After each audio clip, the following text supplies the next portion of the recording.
Aaron Cruz, hindi makalimutan ang ginawa sa kanya ni Vong. Aaron Cruz, isiniwalat ang naging trato ni Vong Navarro sa kanya sa kulungan. Palipad na sana ang karera ng modelo na si Aaron Cruz matapos itong maging grand finalist ng Bidaman, isang sikat na segment ng palabas na It's Showtime. Ngunit hindi niya inaasahan na ito ay mauudlot nang siya ay ma-frame up na may kaugnayan sa ipinagbabawal na gamot. Makalipas ang ilang taon ay nakasama niya sa kulungan ang sikat na aktor at host na si Vong Navarro dahil sa kaugnayan nito sa kaso ni Denise Cornejo. Nang makita niya si Vong ay agad siyang nagpakilala, ngunit hindi daw agad siya matandaan ng aktor.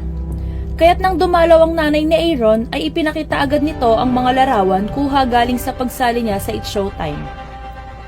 Dito na nga nag-umpisa ang magandang pakikisama ni Vong sa kanya. Idinetalya ni Aaron ang kabutihan ni Vong sa mga kasama nila sa kulungan.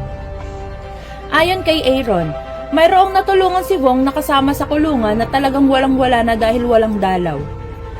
Dagdag pa ni Aaron, napaka mapagbigay ni Vong sa lahat at laging nagbabahagi ng pagkain para sa iba.